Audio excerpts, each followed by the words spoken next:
So hello and welcome back dear बच्चों। स्वागत है आपका अपने चैनल भैयास क्लासरूम में। मैं हूं आपका श्रेयस भैया और आज आ चुके हैं आपके BA second year western political thought का एक बहुत ही इंपॉर्टेंट और इंटरेस्टिंग टॉपिक लेके, जो कि होने वाला है आपकी second unit Aristotle's political thought. इससे पहले बच्चों हमने प्लेटोस पॉलिटिकल थॉट कवर कर लिया है। अगर आपने वो नहीं पढ़ा है तो आप इस चैनल की प्लेलिस्ट वाले सेक्शन में जाएंगे, वहाँ वेस्टर्न पॉलिटिकल थॉट नाम का मैंने सेपरेट प्लेलिस्ट बनाई, वहाँ आपको वो वीडियो मिल जाएगा। एंड आई सजेस्ट यू बच्चे कि एरिस्टोटल का पॉलिटिकल थॉट पढ़ने से पहले आप एक बार प्लेटो के पॉलिटिकल थॉट को देख लें, क्योंकि एरिस्टोटल का पॉलिटिकल थॉट प्लेटो के ही पॉलिटिकल थॉट का कहीं ना कहीं कंटिन्यूएशन है और काफ़ी सारी चीज़ें इन दोनों के पॉलिटिकल थॉट में लिंक्ड हैं। तो अगर आप प्लेटो को समझ के आएंगे तो आपको एरिस्टोटल समझना आसान होगा। बच्चे, आज की इस वीडियो में हम जानने वाले introduction to Aristotle, theory of state, theory of property, theory of slavery, theory of justice, theory of law, theory of citizenship, theory of ideal state, theory of revolution, theory of constitution.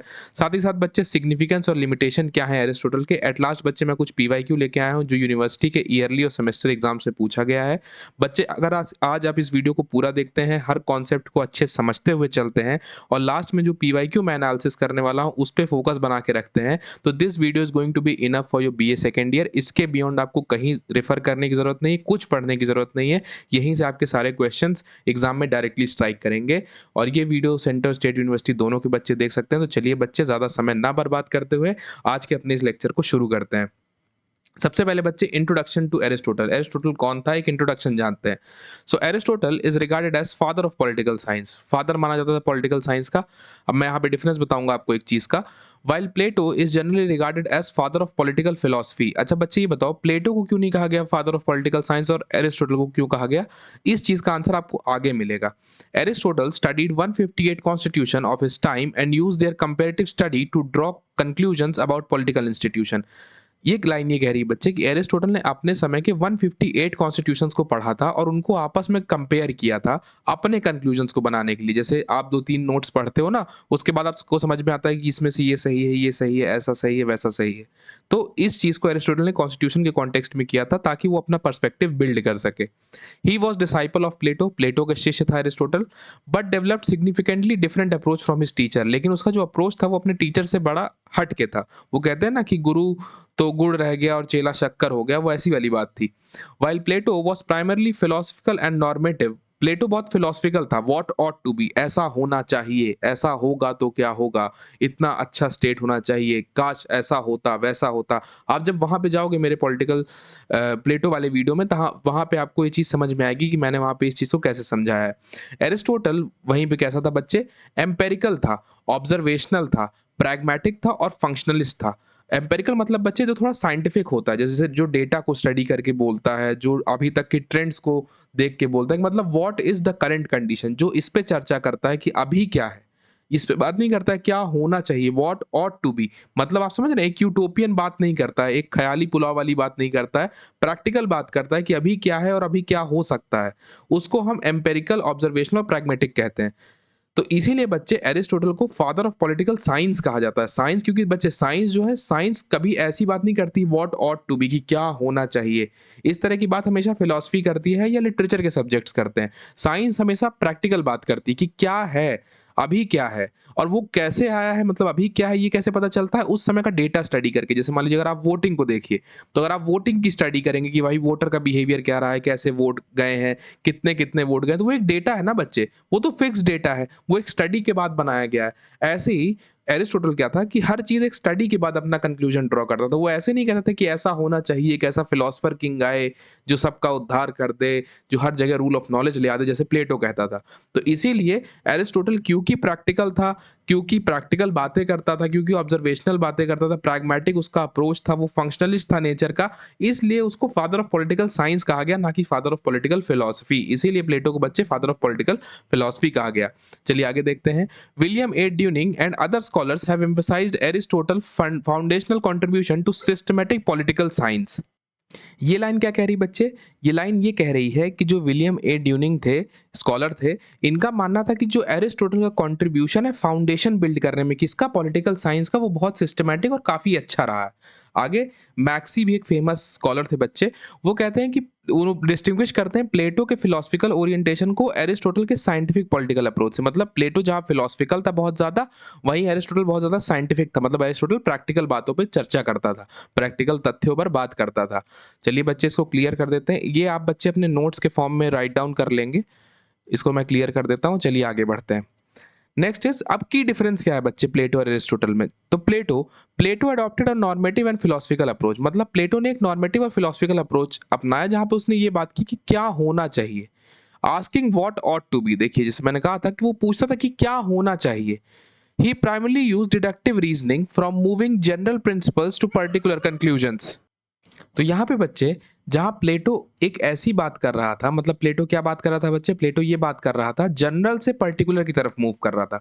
जैसे मान लो आपने कुछ बात कही, आपके friend ने कुछ कहा, मैंने कुछ कहा और आपके फैमिली मेंबर्स ने कुछ कहा, तो अगर प्लेटो होता तो उसको ये बात समझ में आती तो वो ये अपने पास रख लेता, मेरी बात समझ में आती तो वो मेरी बात रख लेता। मतलब समझ रहे हैं कि एक जनरल पर्सपेक्टिव से वो एक पर्टिकुलर पर्सपेक्टिव बिल्ड कर रहा था, मतलब कई सारी लोगों की कही हुई कई बातों में वो बातें उठा रहा था जो उसको लॉजिकल लग रही थी, जो सही लग रही थी। वहीं पे Plato's ideal state was radical and sought major reorganisation of existing institution, मतलब प्लेटो का आइडल स्टेट जो बच्चे था वो बहुत रैडिकल चेंज मांग रहा था, मतलब बहुत रैडिकल अमाउंट में चेंज चाहिए था कि भाई जो रूलर होगा उसकी कोई फैमिली नहीं होनी चाहिए, उसके पास कोई प्रॉपर्टी नहीं होनी चाहिए, मतलब समझ रहे हैं कितना एकदम नेक्स्ट लेवल की चेंज वो मांग रहा था। तो ये बहुत रेडिकल चेंज है सोसाइटी में बच्चे। आप ऐसे नहीं कह सकते कि आप फैमिली ना हो, किसी की प्रॉपर्टी ही ना हो, क्योंकि वहां पे भी आप देखिए, जब आप प्लेटो वाला लेक्चर देखेंगे वहां पे भी एरिस्टोटल ने क्रिटिसाइज किया था कि फैमिली एक इमोशनल सपोर्ट देती है, फैमिली होने के चलते किसी व्यक्ति के अंदर एक इमोशन और एम्पैथी होती है, समझ रहे हैं उनके किसी व्यक्ति के अंदर जो मोरालिटी होती है उसमें फैमिली का बहुत बड़ा रोल होता है, और जो प्रॉपर्टी होती है वो किसी भी व्यक्ति को सेटिस्फैक्शन देती है। तो अगर किसी की आप फैमिली और प्रॉपर्टी हटा दोगे तो आप इतना मेजर चेंज करके सोसाइटी को कोलैप्स करा दोगे, क्योंकि फैमिली और प्रॉपर्टी बहुत पुराने इंस्टीट्यूशन है, ये बहुत पहले से रहे हैं, ये प्लेटो अरिस्टोटल के आने से पहले भी रहे हैं। तो वो एरिस्टोटल इस बात को डिफेंड करता है कि जो चीज इतने लंबे समय से चली आ रही है उसको एक झटके में तोड़ देना, this is not a good change. तो ये वही कह रहा है कि प्लेटो का जहां हम आइडल स्टेट देखेंगे वहां हमको बहुत रेडिकल ऑर्गेनाइजेशन देखने को मिलेगा कि भाई इकट्ठा ही सब बदल दो, सब तुरंत पूरा सिस्टम ही बदल दो सोसाइटी का। He was concern with philosophical distinction between right and wrong, Plato का ज्यादा कंसर्न ये था कि क्या सही है क्या गलत है। प्लेटो ड्यूटीज को बहुत प्राइमरी देता है कि भाई ड्यूटी सबसे जरूरी है, राइट उतने जरूरी नहीं है। तो प्लेटो का जो पूरा ओरिएंटेशन था, जो उसका पूरा एनालिसिस था किसी भी टॉपिक का, वो इसी बीच में था कि क्या सही है क्या गलत है, क्या सही है क्या गलत है। आई होप बच्चे आप समझ गए होंगे। इसको क्लियर करते हैं और आगे बढ़ते हैं। एरिस्टोटल, अब एरिस्टोटल में क्या था? Aristotle adopted empirical and observational approach, मतलब साइंटिफिकल और ऑब्जर्वेशनल की, केवल ये नहीं कि क्या होना चाहिए, वो एक्चुअली जानना चाह रहा था कि क्या है, और उसको साइंटिफिक स्टडी करके, जैसे जब उसने कॉन्स्टिट्यूशन को लेकर अपना पर्सपेक्टिव बिल्ड किया, वो बिल्ड करने से पहले बच्चे उसने 158 संविधान पढ़े, उसको पढ़ के उसने अपनी एक, समझ रहे हैं, अंडरस्टैंडिंग बिल्ड की, एक ऑब्जर्वेशन के बाद उसने अंडरस्टैंडिंग बिल्ड की। उसने ऐसे नहीं कह दिया कि संविधान में तो ये सारी चीजें होनी चाहिए, समझ रहे हैं आप? Studying what actual exist in political life, ये जानना कि वाकई है क्या। ही यूज्ड इंडक्टिव रीजनिंग, उसने इंडक्टिव रीजनिंग का यूज किया। From moving particular observations to general conclusion, मतलब अगर चार व्यक्ति कह रहा है कि मर्डर इज क्राइम, तो ये चारों कह रहे हैं, तो इन चारों का थॉट्स मिला के उसने ऐसे कह दिया। मान लीजिए मैं ये तो आपको एक एग्जांपल दे रहा हूं, मैं ये बता रहा हूं कि पर्टिकुलर ऑब्जर्वेशन से जनरल कंक्लूजन क्या कहलाता है, कि चार व्यक्ति ने कहा कि मर्डर अपराध है, तो ये चारों व्यक्ति क्योंकि मर्डर अपराध मान रहे हैं तो ये सब सही कह रहे हैं, इसलिए वाकई जो मर्डर है उसको हम क्राइम मान लेंगे। मतलब समझ रहे हैं कि ये जो एक बहुत पर्टिकुलर ऑब्जर्वेशन था, सबका सब व्यक्ति का पर्सनल पर्सनल था, उसको मिला के उसने एक जनरल कंक्लूजन बिल्ड कर लिया कि भाई अगर सभी पूरा समाज ही ऐसा कह रहा तो वाकई यही होगा। He study of 158 constitution marked an important beginning of the empirical study of politics, क्योंकि उसने 158 संविधान स्टडी किया, तो इसने क्या दिखाया, इसने दिखाया कि साइंटिफिक स्टडी यानी कि एम्पिरिकल स्टडी शुरू हुई पॉलिटिक्स के क्षेत्र में। He was pragmatic and concern how political institution actually function, वो बड़ा प्रैक्टिकल था और उसकी ये चिंता थी कि पॉलिटिकल इंस्टीट्यूशन कैसे वर्क करते हैं। मतलब उसने रेडिकली कुछ नहीं कहा कि आप रेडिकली पूरा सिस्टम चेंज कर दो, उसने बस ये बात रखी, ये जानना चाहा कि पॉलिटिकल इंस्टीट्यूशन वाकई काम कैसे करते हैं, इनका काम क्या है। As a functionalist he believe that institution that persist in society generally perform some social function. Functionalist होने के नाते बच्चे उसका ये मानना था कि कोई भी इंस्टीट्यूशन अगर किसी सिस्टम में एग्जिस्ट कर रहा है, जैसे मान लीजिए मैरिज का हो गया, फैमिली का हो गया, प्रॉपर्टी का हो गया, तो वो कुछ ना कुछ तो फंक्शन कर ही रहा होगा भाई, तभी वो एग्जिस्ट कर रहा है। कोई चीज अगर एग्जिस्ट करती है तो वो एग्जिस्ट तभी करती है जब उसका रेलेवेंस होता है। आप समझ रहे होंगे मेरी बात। एज अ कंजर्वेटिव थिंकर बच्चे वो होते हैं जो पुरानी चीज़ों को सेव करते हैं, मतलब मैं लेम टर्म में आपको बता रहा हूँ, जो चली आ रही चीज़ों को सेव करना चाहते हैं उन्हें कंजर्वेटिव कहते हैं। जो बैक टू नॉर्मल मतलब पुरानी तरीके से लौटना चाहते हैं उन्हें हम कंजर्वेटिव कहते हैं। He preferred gradual reform and preservation of useful existing institution. उसने कहा कि प्लेटो की तरह इकट्ठा ही नहीं कि एक रात भर हुई और कल से हमने कह दिया कि अब कल से कोई फैमिली नहीं होगी, कल से कोई प्रॉपर्टी नहीं होगी, ऐसा नहीं होगा। रिफॉर्म अगर होंगे भी तो ग्रेजुअल मतलब स्लोली होंगे ताकि समाज उसको अडॉप्ट कर सके, और जो ज़रूरी संस्थान है उसको हम प्रिजर्व करेंगे, ये नहीं कि हम उन्हें खत्म कर देंगे। तो उसका जो प्रिंसिपल था बच्चे वो मॉडरेशन पे बेस्ड था, एक्सट्रीम्स पे।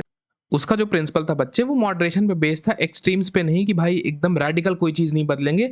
मॉडरेशन मतलब समझ रहे हैं, एक मिडिल पाथ, एक ग्रे वाली बात, ऐसी नहीं कि एकदम ब्लैक या एकदम व्हाइट, एक ग्रे वाली बात थी उसमें। आई होप बच्चे आप समझ गए। इसको क्लियर करते हैं बच्चे, आगे बढ़ते हैं। कॉमन ग्राउंड, दोनों में कॉमन क्या था?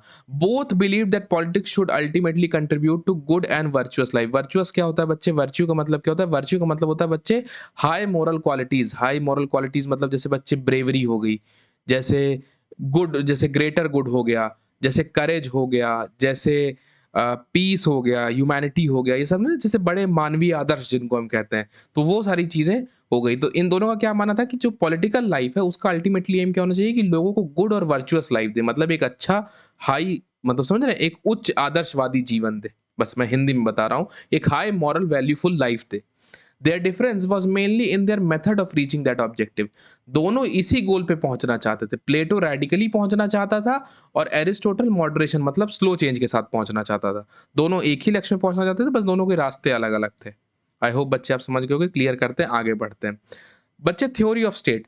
तो थ्योरी ऑफ स्टेट पढ़ने से पहले बच्चे मैं आपको बता दूं कि उस समय सोसाइटी में दो ट्रेडिशन एग्जिस्ट कर रहे थे। पहला था सोफिस्ट ट्रेडिशन। सोफिस्ट ट्रेडिशन क्या था? देखिए प्लेटो के समय हमने पढ़ा था कि उस समय एथेंस में कौन रूल कर रहा था? सोफिस्ट रूल कर रहे थे। सोफिस्ट कौन होते हैं बच्चे? सोफिस्ट वो होते हैं जिनका फेथ होता है डेमोक्रेसी में। तो sophist considered the state as an artificial creation of human beings. Sophist जो थे उनका ये मानना था कि कोई स्टेट जो है वो किसके द्वारा बनाया गया है? वो ह्यूमन बींग्स के द्वारा बनाया गया है।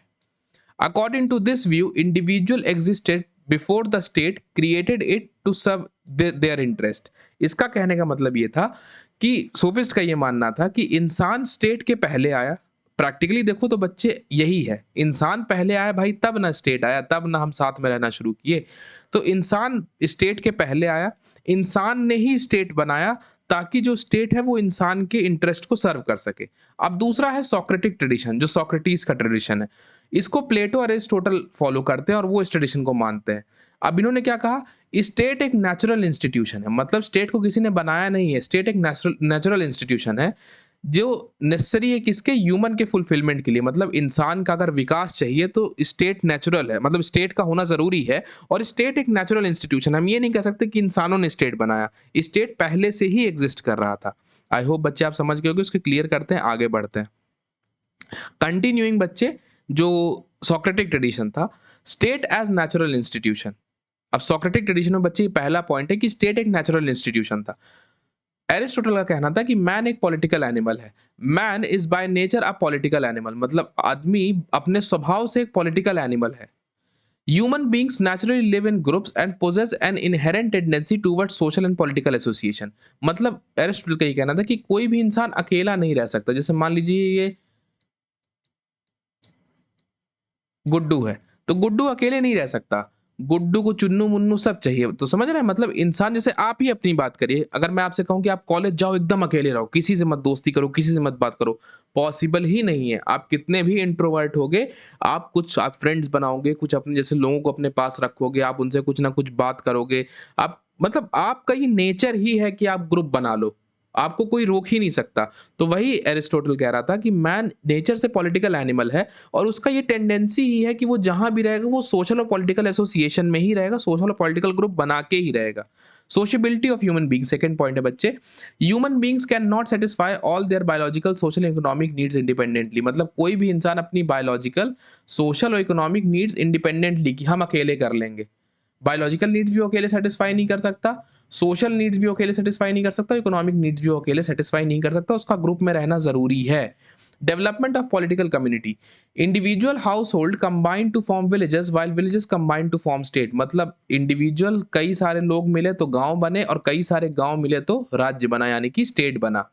आई होप बच्चे आपको क्लियर है। इसको क्लियर करते हैं, आगे बढ़ते हैं। State and good life. The state exist not merely for survival but to enable human beings to achieve good and virtuous life. मतलब स्टेट केवल इसलिए नहीं है, कोई राज्य केवल इसलिए नहीं कि हम आप उसमें रह सकें, बल्कि उसका ऑब्जेक्टिव ये है, यानी कि आप एक तरीके से ये समझिए कि ग्रुप में रहने का ऑब्जेक्टिव ये है कि जितने भी लोग उस ग्रुप में रह रहे हैं सबको एक अच्छा और वर्चुअस जीवन मिले। Man without state. तो ये देखिए एक एरिस्टोटल का कोट है, ये आप एग्जाम में यूज कर सकते हैं कि who is unable to live in society or who has no need because he is sufficient for himself must be either beast or god। मतलब ऐसा इंसान जिसको समाज की कोई जरूरत नहीं है, जिसको समाज में नहीं रहना है, जो अपनी सारी नीड को समाज के बिना फुलफिल कर सकता है, तो या तो वो दानव है और या तो वो भगवान है, क्योंकि अगर वो इंसान है तो वैसे रह ही नहीं सकता। Aristotle uses this argument to show that political association is natural to human beings.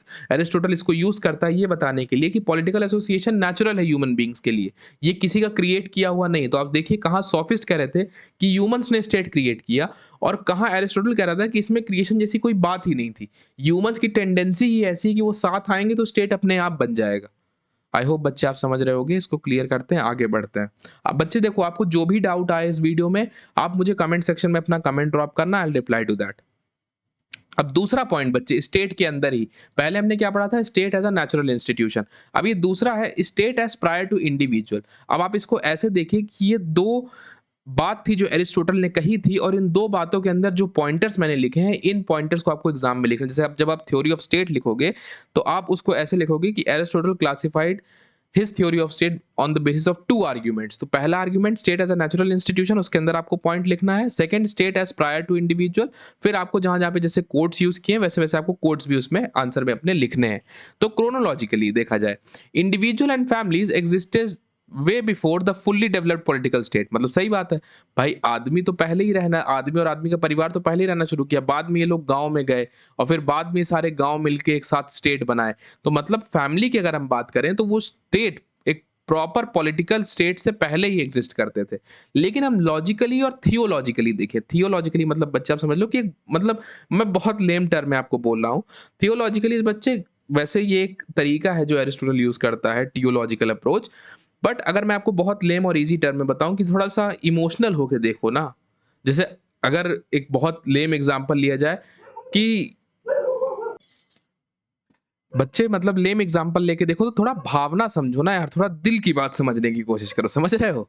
तो अब ये दिल की बात क्या है, the state is prior because it represents the natural culmination of human social development and makes complete human life possible. अब Aristotle क्या कहता है, एरिस्टोटल कहता है कि स्टेट पहले आया। क्यों आया? देखो, इंसान तो पहले भी रह रहा था लेकिन जानवर की तरह रह रहा था। इंसान को इंसान बनाया किसने? इंसान को इंसान की तरह रहना सिखाया किसने? स्टेट ने। भाई जब तुम समाज में आए तो तुम सामाजिक तौर तरीका सीखे, जब सामाजिक तौर तरीका सीखे तो तुमने जीने का अंदाज सीखा, जब तुमने जीने का तरीका सीखा तो तुमको ये पता चला कि क्या सही है, क्या गलत है, क्या अच्छा है, क्या बुरा है। तो एरिस्टोटल कहता था कि स्टेट ही पहले आया, क्योंकि इंसान को वाकई इंसान बना ही इंसान तब जब स्टेट आया। तो अगर आप इस नजरिए से देखोगे तो आपको लगेगा कि भैया स्टेट पहले आया, मतलब इंसान पहले। अगर प्रैक्टिकली देखो तो इंसान एज एन इंडिविजुअल पहले आया, लेकिन इंसान एज वाकई इंसान, इंसान के अंदर इंसानियत कब आई, इंसान के अंदर इंसान वाले कैरेक्टरिस्टिक्स कब आए, वो तब आए जब पहले स्टेट आया। मतलब जब पहले लोग ग्रुप में रहना शुरू किए तो उन्होंने ये डिसाइड किया कि हमारा कोई रूलर होगा, कोई रूलर होगा, क्या गलत होगा समाज में, क्या सही होगा, क्या अच्छा होगा, क्या बुरा होगा। जब ये सारी चीज ह्यूमन सीखना शुरू किया, क्या हम करेंगे अपने आप को और विकसित करने के लिए, जब ये सारी चीज ह्यूमन सीखना शुरू किया तब वाकई वो इंसान बना। थोड़ा भावनात्मक इसका कोना समझो, तब वो वाकई इंसान बना। तो एरिस्टोटल यही कहता है कि स्टेट पहले आया क्योंकि स्टेट के आने के बाद ही इंसान इंसान बना। The teleological approach holds that institution move towards natural end और पर्पस। मतलब हर एक संस्थान का कोई पर्पस होता है, जैसे स्टेट का भी एक पर्पस है। क्या है पर्पस? वर्चुअस लाइफ देने का, मतलब एक हाई मॉरल लाइफ देने का।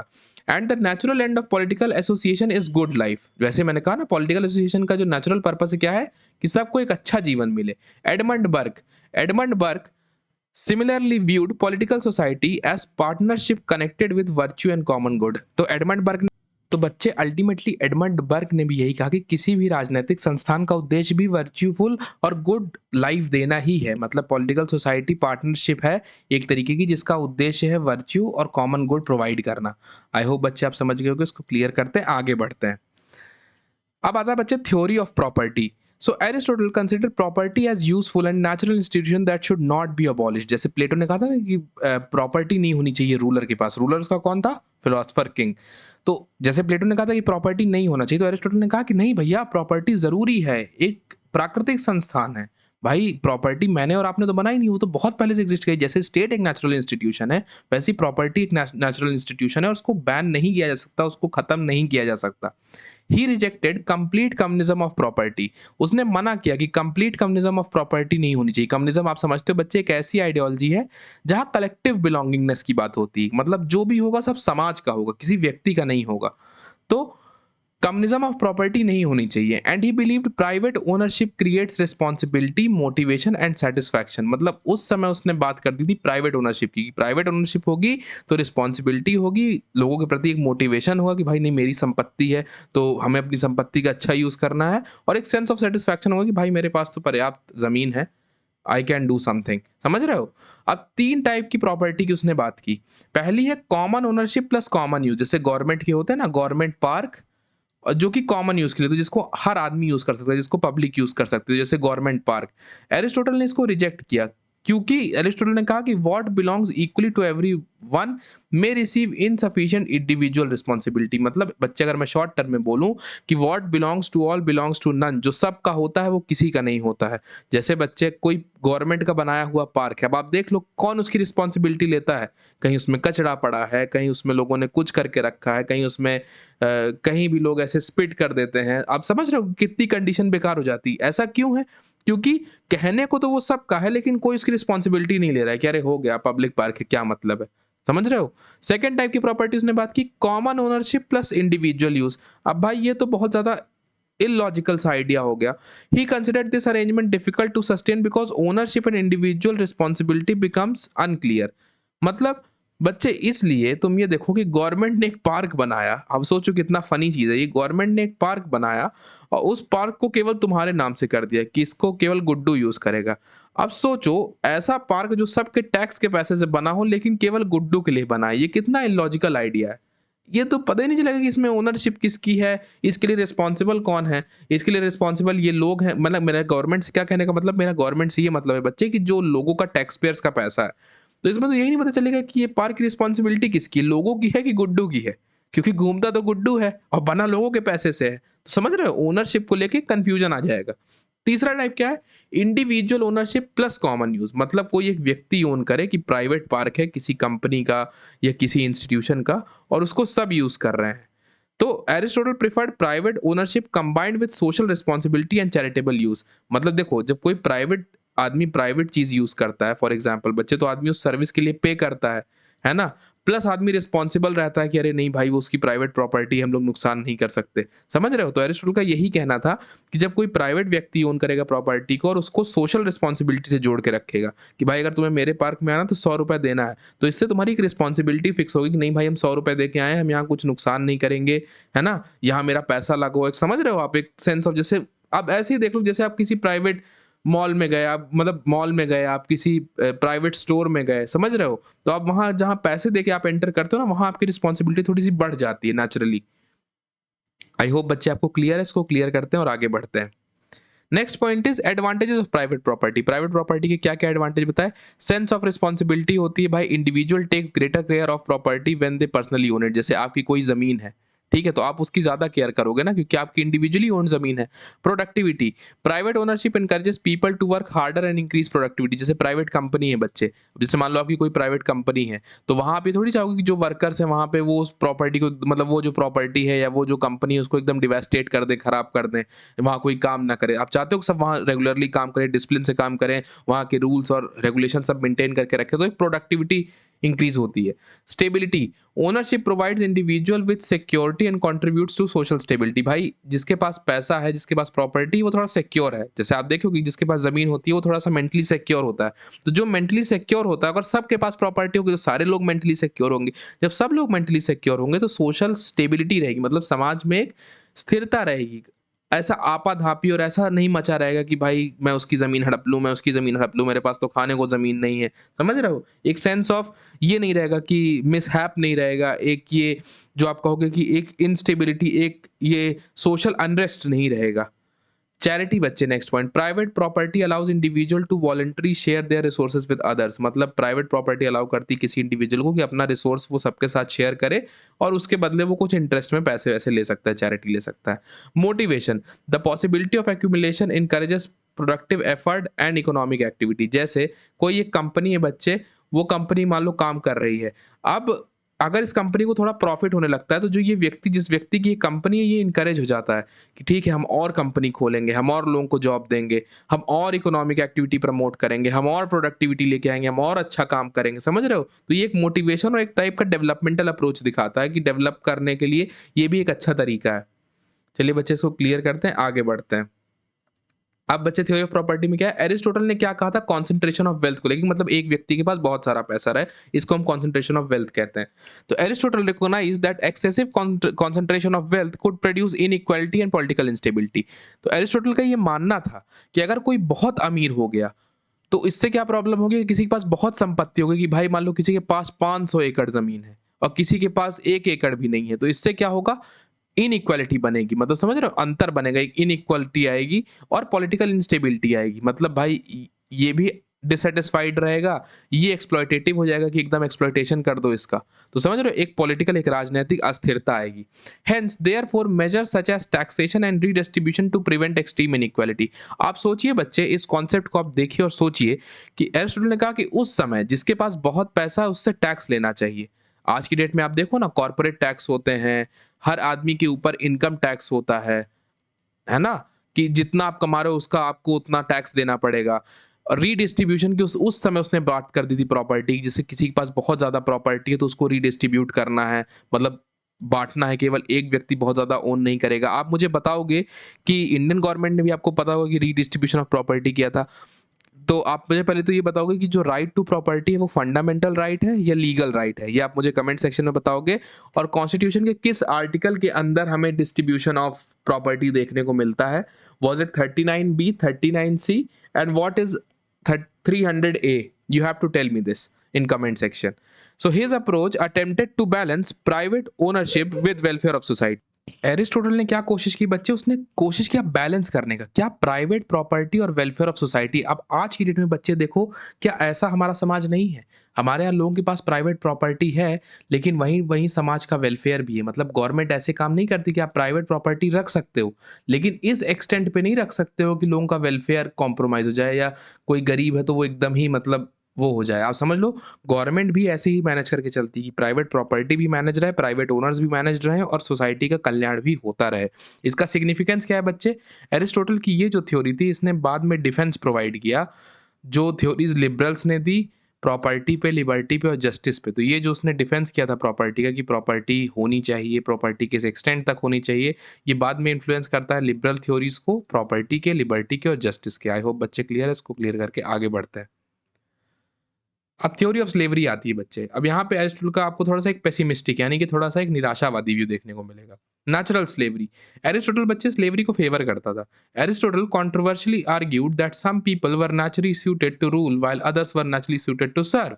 उसने कहा बच्चे कि कुछ व्यक्ति ऐसा होते हैं जो मेंटली बहुत स्मार्ट होते हैं और फिजिकली वीक होते हैं, और कुछ ऐसे होते हैं जो फिजिकली बहुत स्ट्रांग होते हैं और मेंटली वीक होते हैं। मतलब कुछ आपको देखोगे जो फिजिकली काम करने के लिए बहुत एक्टिव होते हैं और मेंटली उतने स्मार्ट नहीं होते हैं।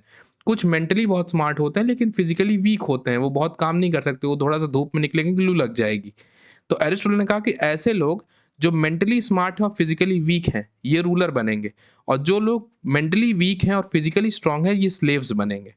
ही divided people into those whom reason supposedly predominates, मतलब जो मेंटली होशियार है उनमें पहले से रीजन है, उनमें नॉलेज है, and those who he regarded as primarily suited for physical labour. और दूसरे वो बच्चे जिनमें फिजिकल स्ट्रेंथ है तो वो क्या करेंगे, लेबर का काम करेंगे। On basis he describe slavery as natural, उसने ये बताया कि अगर ये चीज़ भाई कोई किसी को दिमाग बनाता थोड़ी है यहाँ के, भाई कोई नेचुरली खुद ही से पहले से स्मार्ट होता है। तो समझ रहे हो कि नेचुरल है ये, कि माने नेचर ने ही ऐसे बनाया है कि कुछ लोग रूल करने के लिए बने हैं और कुछ लोग स्लेव बनने के लिए बने हैं। ये पॉइंट थोड़ा सा उसका आप कहोगे थोड़ा सा नेगेटिव साइड था, but this was his point. Arguments used by Aristotle to justify slavery, उसने कौन से आर्ग्यूमेंट यूज किए स्लेवरी को जस्टिफाई करने के लिए? पहला था political benefit, those capable of intellectual and political activity could devote themselves to governing public affairs, मतलब जो मेंटली स्मार्ट हैं वो अपने आप को पॉलिटिकल एक्टिविटी या रूलर बनने के लिए खुद को डिवोट कर सकते हैं, उनसे अच्छी गवर्नेंस होगी, वो अच्छे पब्लिक पॉलिसीज बनाएंगे, पब्लिक अफेयर्स में अच्छा वर्क करेंगे। Economic benefit, physical labour performed by slaves was considered to support the material requirements of society, मतलब ये जो स्लेव्स हैं जो फिजिकली ज़्यादा काम कर सकते हैं, ये ज़्यादा से ज़्यादा काम करेंगे ताकि सोसाइटी इकोनॉमिकली मजबूत हो, मतलब जितना काम करेंगे उतना पैसा उतना इकोनॉमिकली मजबूत। Moral benefit, Aristotle argued that association with rational master could potentially develop slaves capacity of reason, मतलब समझ लो अगर एक मालिक है और उसके पास 4 स्लेव्स हैं, समझ रहे हो, उसके पास 4 स्लेव्स हैं, तो मालिक की बुद्धि को देख देख के स्लेव में भी बुद्धि आ जाएगी, मतलब स्लेव भी थोड़ा स्मार्ट हो जाएगा। तो उसका कहना ये था, पहला जस्टिफिकेशन तो ये था कि भाई पॉलिटिकल लीडरशिप अच्छी मिलेगी, दूसरा ये था कि स्लेव जितना मेहनत करेगा उतना इकोनॉमिक बेनिफिट मिलेगा, तीसरा और दूसरा ये था, और तीसरा क्या था, मॉरल बेनिफिट ये था कि भाई एक स्मार्ट आदमी के साथ रहते रहते स्लेव भी थोड़ा सा स्मार्ट हो जाएगा, तो ये स्लेव के लिए पॉजिटिव ही है कि वो एक होशियार आदमी के साथ रह रहा है। चलिए इसको क्लियर करके आगे बढ़ते हैं। Reform suggested by Aristotle, Aristotle ने कहा क्या क्या रिफॉर्म होने चाहिए स्लेवरी में, कि masters should treat slaves humanly, मतलब स्लेव्स को रखना है लेकिन इंसानों की तरह ट्रीट करना है। Master should provide proper care and protection, उसका प्रॉपर केयर प्रोटेक्शन करना है मास्टर को। Slave should be guided towards the development of reason, मतलब मास्टर को ऑब्जेक्टिव ये होना चाहिए कि जो मेरा गुलाम है इसके अंदर भी नॉलेज आ जाए, इसके अंदर भी होशियारी आ जाए, इसके अंदर भी रीजन या तर्क क्षमता आ जाए। Aristotle suggested that those capable of developing the required rational capacity should eventually be freed, मतलब ऐसे गुलाम, ऐसे स्लेव्स जिनके अंदर रीजन, जिनके अंदर आइडिया, जिनके अंदर नॉलेज डेवलप हो जाएगा, फिर ये स्लेव नहीं रहेंगे, इनको फ्री कर दिया जाएगा। So this was what Aristotle was trying to say. चलिए इसको क्लियर करते हैं बच्चे, आगे बढ़ते हैं। क्रिटिसिज्म ऑफ एरिस्टोटल स्लेवरी, क्या क्रिटिसिज्म हुआ भाई? पहले तो वायलेशन ऑफ ह्यूमन डिग्निटी, भाई हर व्यक्ति समान है, हर व्यक्ति का सम्मान समान है। Exploiting one human being by another can not be justified, इसको जस्टिफाई नहीं किया जा सकता कि एक व्यक्ति दूसरे के साथ अत्याचार करे, फिर चाहे वो फिजिकल और इंटेलेक्चुअल डिफरेंसेस पे ही हो। Contradiction with equality, his theory conflicts with the modern principles of universal human equality, जैसे आज की डेट में ना कि हर ह्यूमन इक्वल है, हर ह्यूमन के पास इक्वालिटी है, तो इसके साथ ये कॉन्ट्रडिक्ट करता है ये आइडिया।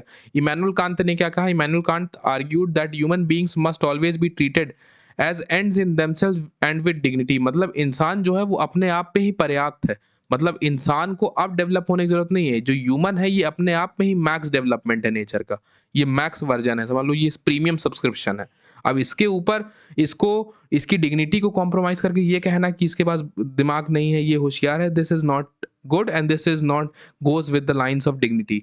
और मॉडर्न डेमोक्रेटिक वैल्यूज, क्या slavery fundamentally contradicts liberty, equality और ह्यूमन राइट्स, स्लेवरी तीनों चीज का अपोज करता है, मतलब तीनों चीज के अगेंस्ट दिखता है, जैसे लिबर्टी भाई आज़ादी के अगेंस्ट है, इक्वालिटी के अगेंस्ट और मानवाधिकार के भी अगेंस्ट है, ह्यूमन राइट्स के भी अगेंस्ट है। आई होप बच्चे आपको क्लियर है, आगे बढ़ते हैं। थ्योरी ऑफ जस्टिस, बच्चे अगली थ्योरी आती है क्या? Theory of justice.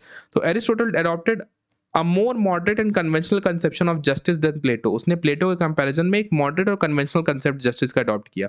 उसने जस्टिस को दो पार्ट में डिवाइड किया, एक होता है जनरल जस्टिस, एक होता है पर्टिकुलर जस्टिस। जनरल जस्टिस क्या है?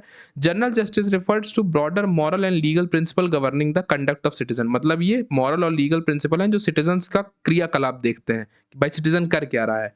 It concerns conformity with the norms and values necessary for well developed ordered society, मतलब ये उन नॉर्म्स और वैल्यूज की बात करते हैं जो एक सोसाइटी के लिए ज़रूरी है। फॉर एग्जांपल बच्चे कि जैसे मर्डर इज़ अ क्राइम या रॉबरी इज़ अ क्राइम, सो ये पूरा समाज मानता है, ये पूरे समाज के लिए ज़रूरी है, मतलब ये इस चीज़ पे पूरा समाज एग्री करता है। सो इन वैल्यूज़ को जो नोटिस करा कि कहीं कोई इंडिविजुअल ऐसा तो नहीं कर रहा है, और ये सब समाज में ना हो ताकि वेल ऑर्डर सोसाइटी स्टैब्लिश हो सके, तो ये है जनरल जस्टिस। तो अल्टीमेटली बच्चे जनरल जस्टिस वो कानून है जो कि समाज जिन चीज़ों को मानता है उस पर बेस्ड है, मतलब आप समझ सकते हो जिस चीज़ों को समाज मानता है कि चोरी नहीं होनी चाहिए, डकैती नहीं होनी चाहिए, खून-खराबा नहीं होना चाहिए, मार-पीट नहीं होनी चाहिए, ये पूरे समाज के लिए गलत है। पूरा समाज भी इसे गलत मानता है और ये नहीं होना चाहिए ताकि एक वेल ऑर्डर्ड सोसाइटी एस्टैब्लिश हो सके। यहाँ पे मैंने डेफिनिशन दिया है बच्चे नॉर्म्स और वैल्यूज़ क्या है? नॉर्म्स वो है जो एक एक्सपेक्टेड पैटर्न ऑफ बिहेवियर रहता है सोसाइटी के अंदर। जैसे आपसे सब एक्सपेक्ट करते हैं कि आप स्टूडेंट हो तो आप पढ़ाई करोगे, है ना? आप चोरी नहीं करोगे, तो ये एक एक्सपेक्टेड बिहेवियर है। आप इसके बियॉन्ड करोगे तो आप गलत कर रहे हो। और बच्चे वैल्यूज़ क्या हैं हम जानते हैं। आई होप बच्चे आपको नॉर्म समझ में आ गया होगा। वैल्यू जानते हैं। Value represent standard of desirability that guide social and political life, मतलब कि एक ऐसा एक्सपेक्टेड बिहेवियर जिससे आपकी सोशल और पॉलिटिकल लाइफ गाइडेड रहती है। आई होप बच्चे आपको क्लियर है। चलिए आगे बढ़ते हैं। अब आता है बच्चे particular justice. Particular justice means giving each person what they deserve, मतलब हर व्यक्ति को वो देना जो वो डिजर्व करता है। इसके दो फॉर्म है। पहला है डिस्ट्रीब्यूटिव जस्टिस।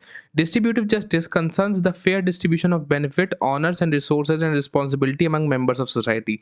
मतलब जैसे मेंबर है कोई सोसाइटी का तो उसको क्या क्या देना है, उसको क्या रिस्पॉन्सिबिलिटी देनी है, उसको क्या सम्मान देना है, समझ रहे हो? ये सब चीज़ें डिस्ट्रीब्यूटिव जस्टिस है कि उसको क्या वो डिज़र्व करता है। जैसे मान लीजिए घर का कोई बुज़ुर्ग है, तो आप उसको सम्मान देते हो, आप उसको रिस्पॉन्सिबिलिटी देते हो कि आप घर के बड़े हो तो आप डिसीज़न लोगे कुछ चीज़ों का, जैसे आप समझ रहे हो? ये चीज़ें हैं। Aristotle believe that distribution should be generally be proportionate to contribution और मेरिट, मतलब कि डिस्ट्रीब्यूशन की किसको क्या काम देना है या किसको क्या देना है ये इस बेसिस पे डिसाइड होता है कि उसने क्या किया है समाज के लिए। जैसे अगर मान लो घर का कोई बुजुर्ग है तो उसने इतने साल तक घर के लिए काम किया, उसने अर्न किया, अब वो न जाके बुजुर्ग हो गया है, तो आपका क्या काम बनता है कि आप उसको रिस्पेक्ट दो, आप उसको ऑनर दो, है ना? आप उसको वो रिस्पॉन्सिबिलिटीज दो जिसके लिए वो अब वो लायबल है। मतलब समझ सकते हो आप। और जैसे मान लो कोई क्रिमिनल है, उसने क्राइम किया है, तो उसके लिए क्या है डिस्ट्रीब्यूटिव जस्टिस में कि इसको जेल दो क्योंकि इसने सोसाइटी को जो हार्म पहुंचाया है उसका रिटर्न तो इसको मिलना चाहिए। सो दिस वाज डिस्ट्रीब्यूटिव जस्टिस कि क्रिमिनल है तो उसको पनिशमेंट मिलनी चाहिए। दिस वाज डिस्ट्रीब्यूटिव कि आपने क्या किया है समाज के लिए, अच्छा या बुरा, उस हिसाब से आपको रिटर्न मिलेगा। कंटेम्प्रेरी रेलेवेंस क्या है? फिलोसफिकल बेसिस फॉर्म करता है merit based distribution and equal opportunity का।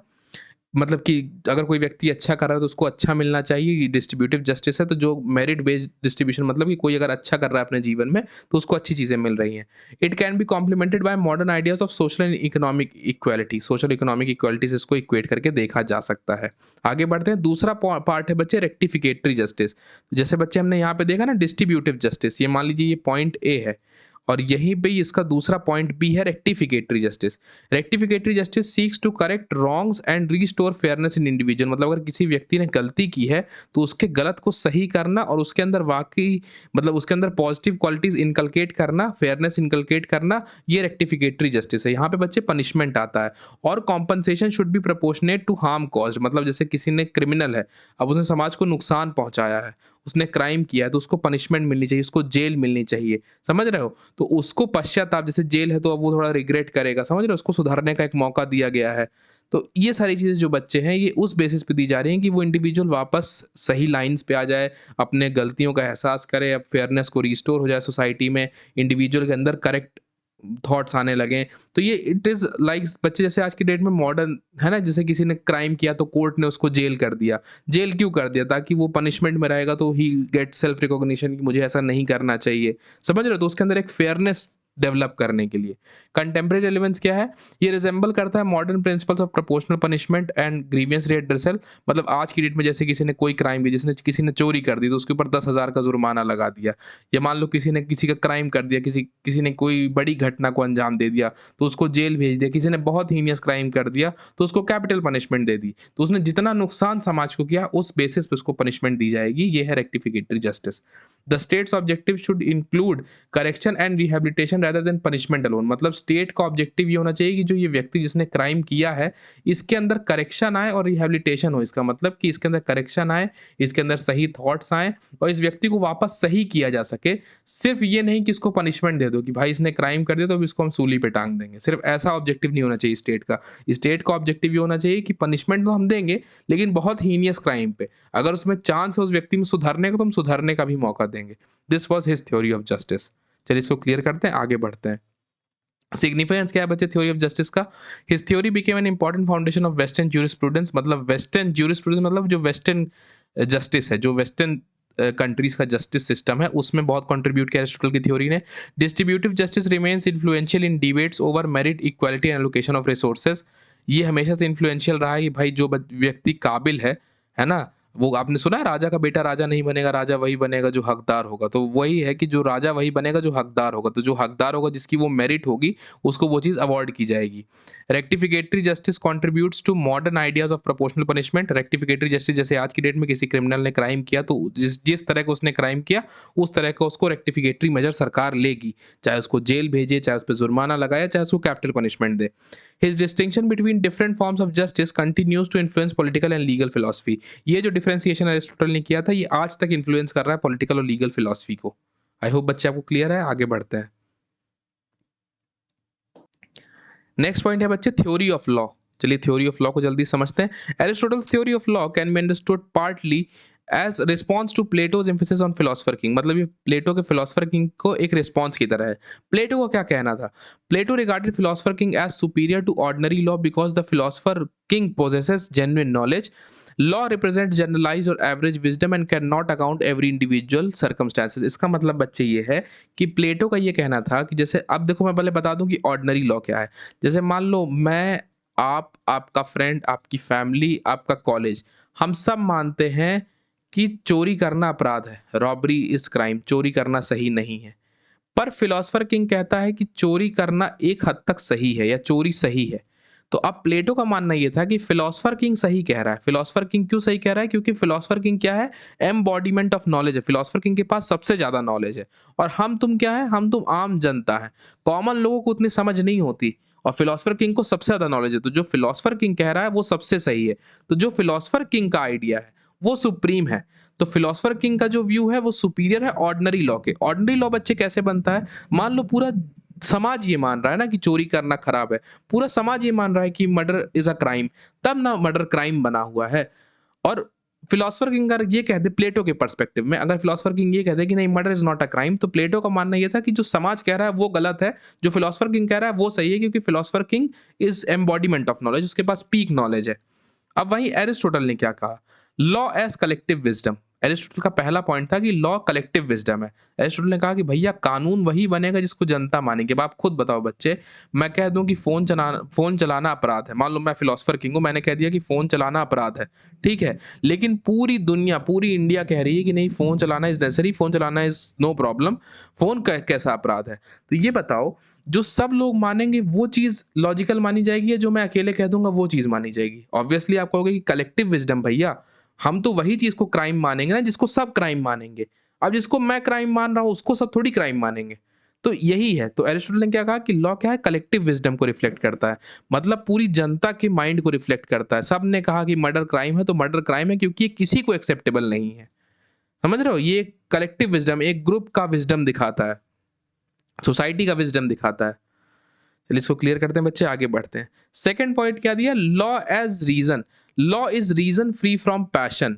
मतलब लॉ एक रीजन है जिसको पैशन से फ्री होना चाहिए। Law provides an objective standard that protects political life from arbitrary emotions of rule. मान लो फिलोसफर किंग बड़ा स्ट्रेस्ड है, उसने कहा कि आज से जस्टिस का मतलब है कि केवल सारा पैसा फिलोसफर किंग के पास आएगा। तो ये इमोशन, जैसे अगर मान लो एक व्यक्ति के हाथ में हो कि क्या गलत है क्या सही है। भाई राजाओं के साथ क्या समस्या थी एंशिएंट टाइम में? उन्होंने कह दिया कि भाई इसको ऐसा, इसको सूली पे टांग दो, इसको 1,500 कोड़े मारो, तो सब मारने लगे उसको। आप समझ रहे हो? लॉ जो है, जो कानून है बच्चे, वो सबके कंसेंसस से बनता है। जिस चीज को सब गलत मानते हैं वही चीज गलत कहलाती है। अब मैंने कह दिया कि इसको 1500 कोड़े मारो क्योंकि इसने मेरी डिसरिस्पेक्ट की, तो ये मेरा पर्सनल इमोशन से ड्रिवन है ना। मतलब क्योंकि मेरे इमोशनल चीज को मुझे इमोशनली बुरा लग गया, अब इसलिए मैंने लॉ को अपने हिसाब से बना लिया कि नहीं अब इसका पनिशमेंट तो ये कि इसको 1500 कोड़े मारो। So this is not good. The real thing is कि जो चीज सोसाइटी एक्सेप्ट करेगी कि नहीं this is actually not good, ये सही नहीं है, वही चीज लॉ बनेगी, ना कि किसी एक व्यक्ति का पैशन कि भाई मेरे हिसाब से ये गलत है तो वो गलत है। क्योंकि अगर हम पैशन की बात करने लगेंगे बच्चे तो वहां पे इमोशन भी आ जाएगा, हो सकता है मैं पर्सनल इंटरेस्ट से ड्रिवन हो जाऊं। नेक्स्ट इज बच्चे rule of law. Aristotle considered rule of law as superior to rule of an individual. Aristotle ने माना कि कानून का राज कि कानून सबसे ऊपर है, लॉ सबसे ऊपर है, ये ज़्यादा सही है बाकायदा कि कोई इंडिविजुअल सबसे ऊपर है, कि फिलोसोफर किंग सबसे ऊपर है, अब उसने जो कह दिया वही सही है, वही गलत है। Because even a knowledgeable ruler can become influenced by passion और पर्सनल इंटरेस्ट, क्योंकि अगर कोई ज्ञानी से ज्ञानी आदमी भी होगा, ज्ञानी से ज्ञानी राजा भी होगा, तब भी वो कहीं न कहीं पर्सनल इंटरेस्ट से या पर्सनल इमोशन से ड्रिवन होगा। मतलब वो कहीं न कहीं उसकी व्यक्तिगत भावनाएँ, उसकी व्यक्तिगत हित आ जाएगा, क्योंकि ये इंसानी नेचर है। इंसान हमेशा फैसले लेता है, फैसले देता है, अगर फिलॉसफर किंग की बात है फैसले देगा, तो हमेशा अपना इंटरेस्ट देख के देगा, अपना इमोशन देख के देगा। फॉर एग्ज़ाम्पल एक एग्ज़ाम्पल लेते हैं बच्चे, मान लो फिलॉसफर किंग के कोर्ट में, प्लेटो का फिलॉसफर किंग, उसके कोर्ट में कोई उसका कॉम्पिटिटर आ गया, अब उसको दिख रहा है कि ये कल को राजा बन सकता है। तो वो कहीं न कहीं अपने इंटरेस्ट को देखते हुए, अपने इमोशन को देखते हुए वो कह देगा कि इसको सूली चढ़ा दो। क्योंकि वो कहीं न कहीं उसका इंटरेस्ट है कि ये राजा ना बनने पाए, मैं ही राजा बना रहा हूँ, ये उसका पर्सनल इंटरेस्ट है। लेकिन अगर आप लॉ की बात करोगे, कहीं कानून होगा, कहीं कानून का राज होगा, ना कि किसी व्यक्ति का राज होगा, तो कानून कहेगा कैसे उसको तुम सूली चढ़ा दोगे? उसने कोई गलती ही नहीं की, तुम उसको कैसे मार सकते हो? अगर तुम मारोगे तो तुम खुद गलत करोगे। तो समझ रहे हो? तो एक व्यक्ति का पैशन और पर्सनल इंटरेस्ट ड्राइव नहीं कर पाएगा लॉ को, और कानून का शासन, लॉ का रूल सबसे सुप्रीम रहेगा। इसको क्लियर करते हैं बच्चे, आगे बढ़ते हैं। एडवांटेजेस क्या थे रूल ऑफ लॉ के? जैसे रूल ऑफ लॉ किस आर्टिकल में दिया हुआ है आप मुझे बताएंगे? 14, 15, 12 किस में दिया है आप मुझे कमेंट सेक्शन में बताएंगे इंडियन कॉन्स्टिट्यूशन के। ऑब्जेक्टिविटी क्या है? ऑब्जेक्टिविटी देता है बच्चे, कोडिफाइड लॉ हमें ये बताता है कि क्या सही है क्या गलत है। सर्टेनिटी प्रोवाइड करता है, citizen can know the rules that govern there conduct, मतलब सिटीजन्स को पता रहता है कि कौन सा कानून है जो उनको गवर्न करने के लिए, क्या गलत है क्या सही है। कलेक्टिव विजडम रिफ्लेक्ट करता है, सबकी मंशा रिफ्लेक्ट करता है, पूरा समाज का विल रिफ्लेक्ट करता है। लिमिटेशन ऑफ आर्बिट्री पावर, मतलब तानाशाही से बचाता है कि भाई जैसे मान लीजिए नॉर्थ कोरिया है, वहां पे एकदम तानाशाही है, तो इस तरह की स्टेट से बचाता है कि भाई राजा अपने मन से किए पड़ा जो उसका मन है, इस तरह से चीज़ों से बचाता है। स्टेबिलिटी प्रोवाइड करता है गवर्नेंस में। और आज की डेट में रेलेवेंस क्या है बच्चे? आज की डेट में ज़्यादातर डेमोक्रेसीज में हमें रूल ऑफ लॉ ही देखने को मिलता है, कानून का शासन ही देखने को मिलता है कि कानून सबसे ऊपर है। जैसे आप देखिए सुप्रीम कोर्ट भी कोई जजमेंट देता है, हाई कोर्ट्स भी कोई जजमेंट देते हैं, तो वो कानून के आधार पर देते हैं कि कानून में क्या दिया हुआ, मतलब समझ रहे हो कि क्या कलेक्टिव विजडम है, लोग किसे वाकई मानते हैं कि कानून है, कानून अपराध है, उस चीज़ को सुप्रीम कोर्ट उसी के बिहाफ में देता है। इसका मतलब है कि कानून का शासन है, रूल ऑफ लॉ है। चलिए बच्चे इसको क्लियर करते हैं, आगे बढ़ते हैं। थ्योरी ऑफ सिटीजनशिप बच्चे, who is not a citizen, पहले देखिए हम इसको समझते हैं। एरिस्टोटल पहले कहता है कि कौन सिटीजन नहीं है। Mayor residence in a territory does not automatically makes a person citizen, just because आप इंडिया में रहते हो वो आपको सिटीजन नहीं बना देता है। तो एरिस्टोटल कहता है कि जस्ट बिकॉज कोई व्यक्ति किसी देश में रहता है ये उसको सिटीजन नहीं बना देता है। A person deprived of political participation can not fully qualify as citizen, मतलब जो व्यक्ति पॉलिटिकल चीज़ों में पार्टिसिपेट नहीं कर सकता वो सिटीजन नहीं है। जो पॉलिटिकल चीज़ों में अपने आइडियाज या व्यू रिप्रेजेंट नहीं कर सकता वो सिटीजन नहीं है। Merely having access to court और legal right does not constitutes Aristotle's full concept of citizenship. अगर कोई व्यक्ति कोर्ट जा सकता है, अपने लीगल राइट ले सकता है, जैसे हम और आपको जब कोई राइट नहीं मिलता हम लोग कोर्ट चले जाते हैं, तो that does not makes us citizen according to Aristotle. Aristotle excluded women and slave from full citizenship in his political model. देखिए ये एक और कमी थी एरिस्टोटल में, वो वुमेन्स और स्लेव्स के लिए कहता था कि ये लोग कभी फुल सिटीजन नहीं हो सकते, they can never be citizens. अब कौन है citizen? A citizen who is one participates in deliberative and judicial functions of state, मतलब वो व्यक्ति जो जुडिशियल फंक्शन में पार्टिसिपेट करता है, जो ये लॉ फॉर्मेशन में पार्टिसिपेट करता है, जो लॉ एग्जीक्यूशन में पार्टिसिपेट करता है, ये व्यक्ति सिटीजन है। Political participation and ability to discuss and deliberate on public affairs are central to citizenship, मतलब जो व्यक्ति पॉलिटिकल अफेयर्स में पार्टिसिपेट करता है, जैसे जो कोई गवर्नमेंट की पॉलिसीज पे डिस्कस करता है, जो कोई मतलब प्रोसेस में आता है पॉलिटिक्स के, जो कोई इलेक्शंस में फेथ रखता है या इलेक्शंस लड़ता है, समझ रहे हैं, जो थोड़ा सा एक एक्टिव होता है कि बड़ी क्रांतिकारी टाइप का व्यक्ति है, ये तो हर चीज़ में एक्टिव है, ये तो पॉलिटिकल कामों में एक्टिव है, ये पॉलिटिकल पार्टिसिपेशन करता है, ये डिबेट्स करता है, ये सरकार की योजनाओं पे पब्लिकली खड़े होकर डिस्कस करता है, वही व्यक्ति असली सिटीजन है एरिस्टोटल के हिसाब से। चलिए इसको क्लियर करते हैं, आगे बढ़ते हैं। एक्टिव सिटीजनशिप, उसने कहा एक्टिव सिटीजनशिप क्या है? Aristotle emphasises active participation rather than passive residence.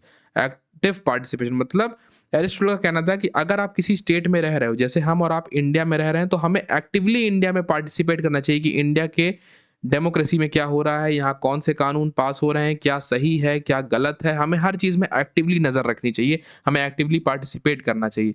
ना कि हम बस इंडिया में रह रहे हैं, क्योंकि हमारा घर इंडिया में है, हमारी बर्थ इंडिया में है, बाकी हमें कोई मतलब नहीं है, क्या कर रही है सरकार, क्या हो रहा है देश में, क्या पॉलिटिकल डिसीजंस हो रहे हैं, क्या जुडिशियल फंक्शंस हो रहे हैं, इससे हमें कोई मतलब नहीं। जस्ट बिकॉज़ हमारा घर है, ये हमें सिटीज़न नहीं बना देता है। एक्टिव सिटीज़नशिप हमारी तभी है, जब हम इस देश में रहते हुए, इस देश के पॉलिटिकल प्रोसेस में, जुडिशियल प्रोसेस में इन्वॉल्व रहें। हमारा दिमाग उसकी तरफ रहे कि भाई क्या कानून आया, ऐसा कानून क्यों आया, इसकी कमियाँ क्या हैं, इसकी खूबियाँ क्या हैं, इस तरह की चीज़ें। His conception influenced later tradition of participatory citizenship. मतलब ये जो कांसेप्ट था, ये बाद में किस कांसेप्ट को जन्म देता है? Participatory citizenship. पार्टिसिपेटरी सिटीजनशिप का, जहाँ जनता पार्टिसिपेट करती है। आप एक कांसेप्ट पढ़े होंगे डायरेक्ट डेमोक्रेसी का, मतलब जहाँ जनता डायरेक्टली पार्टिसिपेट करती है लॉ मेकिंग में। लिमिटेशन क्या है बच्चे? His conception of citizenship was narrow because it excluded large section of population. जरूरी नहीं बच्चे सब इतना, हर व्यक्ति इतना होशियार हो कि वो देश पे कानून में डिस्कस कर सके, वो कानून की अच्छाइयों बुराइयों पे डिस्कस कर सके, वो रिफॉर्म्स पे डिस्कस कर सके। हर व्यक्ति जरूरी नहीं कि इतना होशियार हो। तो होता क्या है बच्चे कि इससे बहुत बड़ा पॉपुलेशन जो है वो एक्सक्लूड हो जाता है। मतलब बहुत बड़े पॉपुलेशन को आप कह दिए कि ये तो सिटीजन है ही नहीं, क्योंकि वो रहे बस रहे हैं। और केवल कुछ सेक्शन ऑफ सोसाइटी, जैसे पार्लियामेंटेरियंस हो गए, जजेस हो गए, या कुछ प्राइम लोग हो गए, जिनको पॉलिटिकल स्कॉलर्स हो गए, जिनको पॉलिटिकल साइंस की नॉलेज है, जैसे आप लोग हो गए जिन्हें डेमोक्रेसी की नॉलेज है, यही लोग बस एक्टिव सिटीजन कंसिडर किए जाएंगे। तो दिस लिमिटेशन, चलिए इसको क्लियर करते हैं बच्चे, आगे बढ़ते हैं। अब थ्योरी ऑफ आइडल स्टेट क्या थी एरिस्टोटल की? तो Aristotle's ideal state represent a moderate and practical alternative. ये एक मॉडरेट स्टेट था और प्रैक्टिकल अल्टरनेटिव था प्लेटो के हाईली आइडियलाइज्ड पॉलिटिकल मॉडल से। जैसे प्लेटो ने एकदम हाईली आइडियलाइज किया था ना, ये ऐसा होना चाहिए, ये चीज सबसे बेस्ट है। इसका एक अल्टरनेटिव था, एक मॉडरेट और एक प्रैक्टिकल आइडिया था कि जिसको इंप्लीमेंट किया जा सके। Aristotle gives primacy to rule of law and collective wisdom. Rule of law collective wisdom को प्राइमेसी देता था rather than unrestricted rule of philosopher king. मतलब फिलोसफर किंग के अनरिस्ट्रिक्टेड रूल की जगह वो rule of law collective wisdom की बात करता था। His ideal political order seeks balance and virtuous way of life. मतलब वो एक बैलेंस की बात करता था और एक वर्चुअस वे ऑफ लाइफ की बात करता था कि हर इंसान का जो जीवन है वो अच्छा रहे। मेजर फीचर क्या थे? रूल ऑफ लॉ बच्चे हम पढ़े, जहाँ कानून सुप्रीम है, ना कि कोई व्यक्ति सुप्रीम है। मॉडरेट पॉलिटिकल ऑर्डर, मतलब एरिस्टोटल रिजेक्ट्स पॉलिटिकल एक्सट्रीम, एकदम एक्सट्रीम नहीं होना चाहिए। फेवर्स मॉडरेशन, मतलब जहाँ मॉडरेट स्ट्रक्चर हो, ऐसा नहीं कि कहीं फैमिली नहीं है, कहीं प्रॉपर्टी नहीं, जैसे प्लेटो में था। इस तरह के एक्सट्रीम्स को अवॉइड करना है। प्रॉपर्टी रखनी है, लेकिन कंसंट्रेशन ऑफ वेल्थ नहीं रखना है। तो आप देखते हो ना, एक यहाँ पे आपको एक मॉडरेशन देखता है कि प्रॉपर्टी तो रखने का दे रहा है, लेकिन कंसंट्रेशन ऑफ वेल्थ नहीं करने दे रहा है। तो ये आपको एक मॉडरेट अप्रोच देखने को मिलता है। तो मॉडरेट पॉलिटिकल ऑर्डर होना चाहिए। क्लियर करते हैं बच्चे, आगे बढ़ते हैं। स्मॉल टेरिटरी, एक छोटी टेरिटरी होनी चाहिए। State should be sufficiently small to maintain effective governance and social cohesion. मतलब स्टेट इतना छोटा होना चाहिए कि वो अपने लोगों पे कंट्रोल कर सके और अपनी जो नीतियां हैं वो हर जनमानस तक पहुंचा सके, आम व्यक्ति तक पहुंचा सके, एक अच्छी सरकार सुनिश्चित कर सके, एक अच्छा तंत्र सुनिश्चित कर सके। लिमिटेड पॉपुलेशन होनी चाहिए, एक मैनेजेबल पॉपुलेशन होनी चाहिए, ताकि हर सिटीजन इफेक्टिवली पार्टिसिपेट करे पॉलिटिकल लाइफ में या पॉलिटिकल एक्टिविटीज़ में। स्ट्रेटेजिक लोकेशन होनी चाहिए, उसकी लोकेशन ऐसी होनी चाहिए जहाँ पे उस देश को सिक्योरिटी मिले, कम्युनिकेशन मिले और इकोनॉमिक डेवलपमेंट का साधन मिले, जैसे पोर्ट हो वहाँ उस देश में, है ना। सिक्योरिटीज़ के लिए, जैसे इंडिया का, अब चलिए इंडिया का एग्जांपल लेते हैं। इंडिया के, अब बच्चे मैं माउस से बना रहा हूँ तो that is not made to good. तो इंडिया के नॉर्दर्न बॉर्डर्स में आप देखिए कि सिक्योरिटी पे हमारे पास हिमालयाज़ हैं। कम्युनिकेशन के लिए बच्चे, आज तो डेट में मॉडर्न कम्युनिकेशन आ गया, पर हमारे पास कम्युनिकेशन के लिए बहुत सारे साधन थे, पहले भी बहुत सारे साधन थे। हमारे पास दूत थे, दूतों के जाने के लिए रास्ते थे, सब कुछ अच्छा था। हम एकदम आइसोलेट नहीं थे। इकोनॉमिक डेवलपमेंट के लिए बच्चे, हमारे पास पोर्ट्स हैं, है ना? हमारे पास पानी का एक्सेस है, हमारे पास ओशन का एक्सेस है। तो ये देखिए, जैसे इंडिया को आप देखिए, ये एक स्ट्रैटेजिक लोकेशन है इंडिया की। Self sufficiency, state should possess sufficient resource to maintain an independent and stable political life. मतलब स्टेट के पास इतने संसाधन होने चाहिए कि वो अपनी ज़रूरत खुद से पूरी कर ले, जिसको हम कहते हैं ना आत्मनिर्भर भारत। बस ऐसी चीज़ आप मान लीजिए, self sufficient. Virtuous citizenship, education should cultivate responsible and virtuous citizenship. मतलब एजुकेशन ऐसी हो जो ऐसे इंसान बनाए जो रिस्पॉन्सिबल हो देश के प्रति और वर्चुअस हो, माने जिनके अंदर हाई मॉरल वैल्यूज हो, जिनके अंदर उच्च मानवीय आदर्श हो, जैसे सच्चाई, ईमानदारी, बहादुरी, इस तरह की चीजें। आगे बढ़ते हैं बच्चे। नेक्स्ट आता है बच्चे theory of revolution. Theory of revolution क्या है? Aristotle uses the term revolution broadly for any significant और even a minor change in political system. मतलब अगर कोई बड़ा चेंज हुआ या छोटा चेंज हुआ तो भी उसको एरिस्टोटल क्या कहता है? रेवोल्यूशन कहता है। पॉलिटिकल सिस्टम में, गवर्नमेंट में या कॉन्स्टिट्यूशन में कोई भी छोटा चेंज हो या बड़ा चेंज हो, ये एरिस्टोटल के हिसाब से रेवोल्यूशन है। His theory is an empirical study. मतलब एम्पेरिकल स्टडी मतलब कि अच्छे से प्रॉपरली साइंटिफिकली पढ़ी गई है, जो बात करती है एक्चुअल कॉज और प्रिवेंशन की। किसके? पॉलिटिकल इंस्टेबिलिटी के। मतलब ये जो राजनीतिक अस्थिरता है इसको प्रिवेंट करने के लिए और क्या कारण रहे हैं क्रांति के लिए, रेवोल्यूशन के लिए, उसकी बात करती। क्या कारण है रेवोल्यूशन के? दो कारण बताता है, एक जनरल कॉज, एक पर्टिकुलर कॉज। चलिए बच्चे आके देखते हैं आगे क्या है। पहला आता है बच्चे जनरल कॉज। मतलब जनरली किन कारणों की वजह से रेवोल्यूशन हो सकता है? इनइक्वालिटी। अगर समाज में बहुत इनइक्वालिटी कि अमीर बहुत अमीर है, गरीब बहुत गरीब है, सिटीजन्स के बीच में एक सेंस ऑफ डिससेटिस्फैक्शन है कि ये सही नहीं है, कुछ लोगों को बहुत बेनिफिट्स मिल रहे हैं, कुछ लोगों को कुछ नहीं मिल रहा है, अगर इस तरह की भावना है इनइक्वालिटी की तो रेवोल्यूशन हो सकता है। Relative depreciation. People become dissatisfied when they believe there contribution is not matched bye there rewards. मतलब अगर ऐसी कंडीशन है कि कोई व्यक्ति को लगता है कि हमने तो बहुत किया इस देश के लिए, इस देश ने मुझे कुछ नहीं दिया, अगर इस तरह की भावना लोगों के प्रति है। Social heterogeneity. Deep division among different groups weaken political stability. अगर बहुत ज़्यादा सोसाइटी में डिवीजन है, अमीर गरीब के बीच में, अलग अलग रेसेस के बीच में बहुत ज़्यादा अगर डिवीजन है सोसाइटी में, तो भी कॉन्फ्लिक्ट होगा। Desire of political change. अगर जनता चाहती है कि अब ये राजनीतिक जो सिस्टम है ये चेंज होना चाहिए, अब ये जो सिस्टम है, जो रूलर्स, इनको बदलना ही पड़ेगा, तो हो सकता है रेवोल्यूशन। और इनसिक्योरिटी।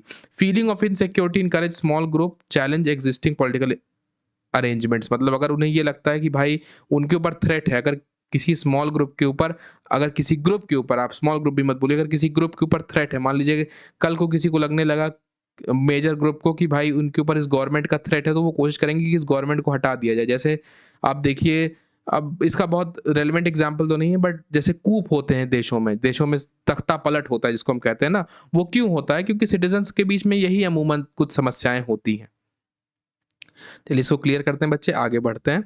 अब पर्टिकुलर कॉज क्या है बच्चे? मतलब पर्टिकुलरली क्यों होता है? मतलब इसी ये कुछ इंपॉर्टेंट कारण है। Jealousy among ruler elites. भाई एक राजा है लेकिन दूसरा राजा बनना चाहता है, तो अगर इस तरह की जेलसी है आपस में तो रेवोल्यूशन होगा। Palace conspiracies. मतलब वही महलों के अंदर की राजनीति, तो रेवोल्यूशन होगा। Concentration of wealth. भाई बहुत ज़्यादा अमीर है कुछ लोग, मतलब रूलर्स, इकोनॉमिक कॉन्सेंट्रेशन है, बहुत ज़्यादा पैसा है, समाज में रिसेंटमेंट है, थोड़ा समाज में असंतोष है इस बात का कि भाई इन लोगों के पास तो बहुत ज़्यादा पैसा है, ठीक है, तो रेवोल्यूशन होगा। और टायरेनिकल रूल है, अगर डिक्टेटरशिप आ गया कि भाई जो रूलर है वो तो एकदम अनस्टॉपेबल है, वो तो जनता पे अन्याय ढा रहा है, तो बच्चे रेवोल्यूशन होगा। चलिए इसको क्लियर करते हैं बच्चे, आगे बढ़ते हैं।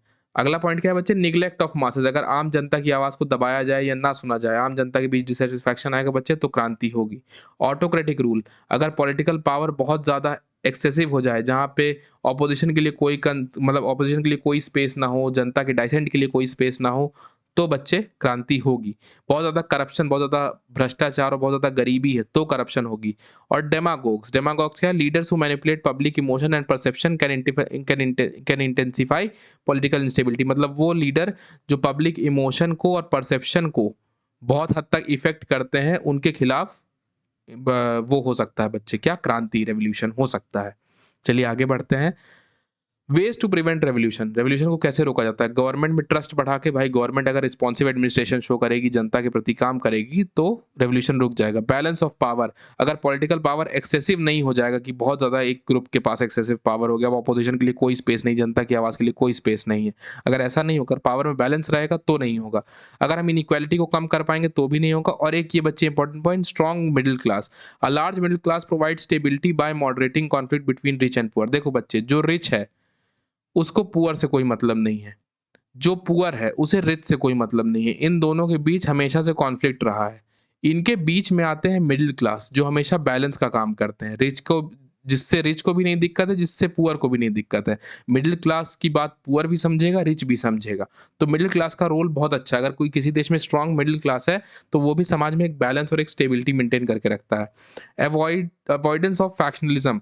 Political institution should prevent excessive rivalry and division among official groups. मतलब पॉलिटिकल जो इंस्टीट्यूशन है उसे प्रिवेंट करना है क्या? एक्सेसिव राइवलरी की, भाई बहुत ज़्यादा लड़ाई हो रही दो ग्रुप्स के बीच में, बहुत ज़्यादा डिवीजन है, इसको प्रिवेंट करना है। रिस्पेक्ट फॉर रिलीजियस सेंटिमेंट, सबके धार्मिक भावनाओं का सम्मान करना है। ये नहीं कि किसी को एकदम से निकृष्ट बता देना है, किसी को उत्कृष्ट बता देना है, ऐसा नहीं करना है। सबके धार्मिक भावनाओं का सर्वधर्म समभाव की भावना रखनी है, तो रेवोल्यूशन नहीं होगा। चलिए आगे बढ़ते हैं बच्चे। Significance of Aristotle theory of revolution, इसका क्या सिग्निफिकेंस है? It shift attention from what political ought to be to how political instability actually occurs. मतलब ये पहले चीज तो ये बताता है कि what politics ought to be, राजनीति में क्या कैसे होना चाहिए या कैसे होता है। इससे ये हट के हमें ये बताता है कि वाकई राजनीति में कैसे इंस्टेबिलिटी अकर करती है। ये एम्पेरिकल ऑब्जर्वेशन मतलब साइंटिफिक स्टडी और कंपैरेटिव स्टडी पे बेस्ड है। It represents an early form of comparative politics. Comparative politics मतलब जब दो देशों के बीच में कंपैरिजन किया जाए तो उसको हम कंपैरेटिव पॉलिटिक्स कहते हैं। दो देशों के सिस्टम के बीच में जब कंपैरिजन किया जाता है तो उसको हम कंपैरेटिव पॉलिटिक्स कहते हैं। तो ये कंपैरेटिव पॉलिटिक्स के बेसिक्स को दिखाता है। The idea introduces the idea of real politics. Real politics मतलब वास्तविक राजनीति, focusing on actual political behaviour and power relation. मतलब रियल पॉलिटिक्स बच्चे ये है, जैसे मैं कितना भी कह लूं कि राजनीति का मुख्य उद्देश्य है समाज का कल्याण करना, राजनीति का मुख्य उद्देश्य ये करना, लेकिन जो रियल राजनीति, आपको पता है ना वास्तविकता में राजनीति कितनी, जैसे आपने सुना भी होगा कि अरे राजनीति तो बड़ी गंदी चीज है। बड़ी गंदी चीज क्या है आपको पता है? रियल पॉलिटिक्स में क्या क्या लगता है, उसमें मनी लगती है, मसल लगता है, गलत काम लगते हैं। तो ये एक रियल पॉलिटिक्स दिखाता है कि रियल पॉलिटिक्स क्या होती है। जैसे रेवोल्यूशन आप पढ़े तो आप समझोगे कि रियल पॉलिटिक्स क्या होती है। रूलर्स के बीच में जेलसी होती है ना, और गरीबों की बात को इग्नोर किया जाता है, कंसंट्रेशन ऑफ वेल्थ होता है, करप्शन बहुत ज्यादा होता है। ये सब रियल राजनीति है, मतलब ये सब रियल चीजें हैं राजनीति की, ये दिखाता है। ये इन्फ्लुएंस करता है क्या बाद में रियलिस्ट अप्रोच को पॉलिटिकल एनालिसिस में। रियलिस्ट अप्रोच बच्चे क्या, रियलिस्ट अप्रोच ये है कि वर्ल्ड में सबसे ज्यादा सेंट्रिक और सबसे बड़ी इंपॉर्टेंट चीज है पावर। जिसके पास पावर है वही रूल करेगा, चाहे इकोनॉमिक पावर हो चाहे पॉलिटिकल पावर हो। रियलिस्ट मानते थे, रियलिस्ट ऐसे नहीं मानते थे कि वर्ल्ड बड़ा पीसफुल जगह है जहां सब नेम प्रेम से रहेंगे, ऐसा नहीं मानते थे। रियलिस्ट मानते थे कि असली रूलर वही है, रिंग का असली विनर वही है जिसके पास पैसा है, जिसके पास ताकत है, और जिसके पास सबसे ज्यादा ताकत है वही इस वर्ल्ड को डिक्टेट करेगा। और आज की डेट में बच्चे आप देख लो, यूएस के पास सबसे ज्यादा पावर है, तो यूएस के टर्म्स में हर कंट्री डिक्टेट होती है। यूएस जो चाहता है वही होता है अल्टीमेटली। कंटेम्प्रेरी रिलेवेंस का क्या है बच्चे? ये फ्रेमवर्क यूज किया है एनालाइज करने में पॉलिटिकल इंस्टेबिलिटी और रेवोल्यूशन। जो फ्रेंच रेवोल्यूशन है, जैसे हमें फ्रेंच रेवोल्यूशन में देखने को मिला कि आम जनता के बीच बड़ा डिससेटिस्फैक्शन था, ये चाहे हम डिसइंटीग्रेशन देख लें सोवियत यूनियन का 1991 में। Aristotle is significant because he is not only identifies cause of political instability but also suggest ways of preventing it. मतलब एरिस्टोटल और इंपॉर्टेंट इसलिए हो जाता है क्योंकि केवल वो ये नहीं बताता कि किस कारण से क्रांतियां या रेवोल्यूशन हो रही है, बल्कि वो ये भी सरकार को बताता है कि आपको क्या करना चाहिए ताकि ये चीजें ना हो।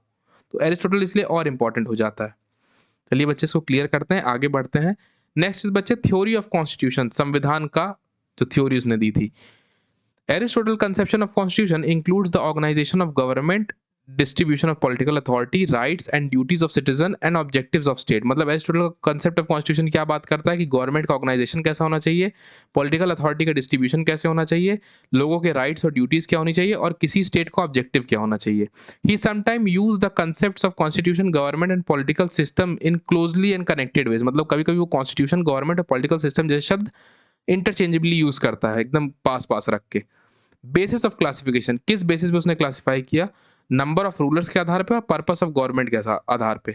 The crucial distinction is whether rulers govern for common interest और ओन इंटरेस्ट। जो मेन डिस्टिंक्शन है वो ये है कि क्या रूलर्स जनता के हित में काम कर रहे हैं या अपने हित में काम कर रहे हैं। चलिए देखते हैं, क्लियर करते हैं, आगे बढ़ते हैं। मोनार्की बच्चे, मोनार्की कहाँ? जहां एक व्यक्ति का शासन है फॉर द कॉमन गुड, मतलब सबके गुड के लिए। टायरनी, जहां एक व्यक्ति का शासन है केवल अपने इंटरेस्ट के लिए, जैसे डिक्टेटर्स। एरिस्टोक्रेसी, जहां पे बेस्ट और वर्चुअस लोग, कुछ बेस्ट और वर्चुअस लोगों का शासन है कॉमन गुड के लिए, मतलब कुछ अमीर और कुछ होशियार लोगों का शासन है सबके कल्याण के लिए। Oligarchy, rule of few wealthy for their own interest, कुछ अमीर लोगों का शासन है केवल अपने इंटरेस्ट को सेटिस्फाई करने के लिए। Polity, rule of many in accordance with law and common interest, मतलब बहुत सारे लोगों का शासन है किस बेसिस पे? लॉ पे और कॉमन इंटरेस्ट पे, मतलब लॉ बेस्ड है और सबके इंटरेस्ट को कलेक्टिवली लेके चलने वाली बात है। Democracy, Aristotle's terms for form of popular rule that in his classification could become a perverted form when poor majority governs solely for its own class interest। अब देखिए आज की डेट में हमारी आपकी डेमोक्रेसी की डेफिनेशन क्या है? Government that is by the people for the people to the people, लोगों के लिए, लोगों के द्वारा, लोगों की चुनी हुई सरकार, यही डेमोक्रेसी है। एरिस्टोटल ने डेमोक्रेसी का बड़ा ही मतलब नेगेटिव सा एग्जाम्पल दिया था, मतलब नेगेटिव सा डेफिनेशन दिया था। उसने कहा था डेमोक्रेसी गरीबों का शासन है, जहां गरीब लोग रूल कर रहे हैं अपने इंटरेस्ट के लिए, वही डेमोक्रेसी है। ये एरिस्टोटल का कहना था बच्चे। चलिए इसको क्लियर करते हैं, आगे बढ़ते हैं।